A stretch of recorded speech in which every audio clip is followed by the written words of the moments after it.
भारतीय अफवाज की म्यांमार में इलाक़ाई खुद मुख्तारी पर हमला। भारत की म्यांमार की खुद मुख्तारी को बुरी तरह पामाल करते हुए आलमी क़वानीन की सरीहन खिलाफ वर्जी। भारत ने एक आज़ाद मुल्क की फ़ज़ाई हदूद की खिलाफ वर्जी करते हुए बमबारी की।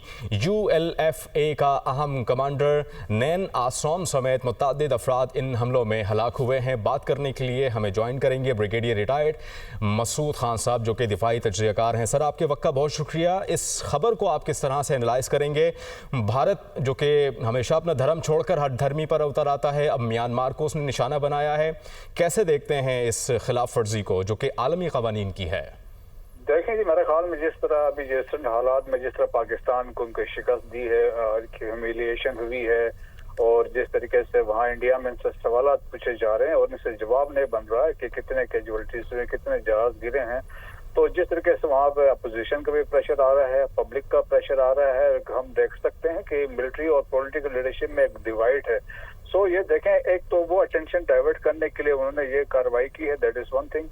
सेकंड ये है कि इंडिया अपने हेजमेनिक डिजाइन से अपना आप को जो सो कॉल्ड जो पाकिस्तान ने उनको सबक सिखाया था, नेट सिक्योरिटी प्रोवाइडर, ये यहाँ पे करके जो देखें म्यांमार के अपने हालात ठीक नहीं है, तो जहां इन्होंने स्ट्राइक्स किए हैं, यो United Liberation Front of Assam एक ग्रुप है जो आसाम की आज़ादी के लिए लड़ रहा है, वहां पे उनके कैंप्स पे हमले किए गए हैं। और तो देखें कि एक तो ये इसमें फैक्टर है कि जिस वजह से, और फिर ये अभी इनकी जो डिफेंस सोर्सेज है वो इसको डिनाई कर रहे हैं, लेकिन ये एक्शन यकीनन देखें उनके इंडियन ड्रा ने और उनका जो नेशनल सिक्योरिटी एडवाइजर है अजीत डोवल, उनके कंसर्न से ये चीजें हुई हैं और मेरे ख्याल में उन्होंने डिफेंस ऑफिशियल्स को बाईपास किया है।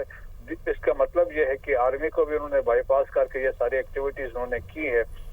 और इसमें देखें कि नॉर्थ ईस्ट इंडिया जो है वहाँ पे 7 स्टेट्स हैं, 7 सिस्टर स्टेट्स भी कहते हैं, तमाम के साथ स्टेट्स में वहाँ पे आज़ादी की तहरीकें जोरों पे हैं। तकरीबन 100 से ऊपर वहाँ पे ग्रुप्स हैं जो आज़ादी के लिए लड़ रहे हैं, बशमूल ये United Liberation Front of Assam है।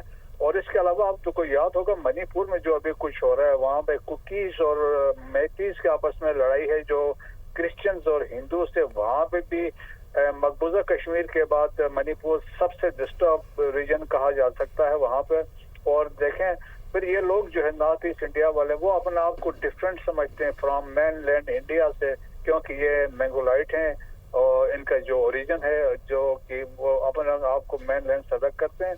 और फिर देखें कि इंडिया के लिए बहुत सारे मसाइल हैं कि ये जो नॉर्थ ईस्ट इंडिया है वो कनेक्टेड थ्रू सिलीगुड़ी कॉरिडोर है, जिसके ऊपर चाइना बैठा हुआ, अब नीचे से बांग्लादेश अलग हुआ है, तो इनको अब खतरा पड़ रहा है कि वहां से कोई, अगर देखें सिलीगुड़ी कॉरिडोर चिकन नेक जिसे कहते हैं, अगर वो काबू में कर लेते हैं चाइनीज अगर किसी वक्त भी, तो इंडिया के 7 स्टेट अलहदा हो जाएंगे।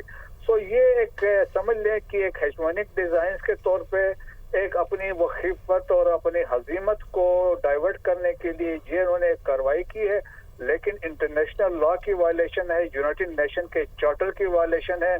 और इसी तरीके से अगर दुनिया अपने मर्जी पे अगर डिसीजन लेती रहेगी तो मेरे ख्याल में इंटरनेशनल ऑर्डर विल कोलैप्स। ठीक है मसूद खान साहब, दिफाई तजज़ियाकार, आपने हमें वक्त दिया, बहुत शुक्रिया सर।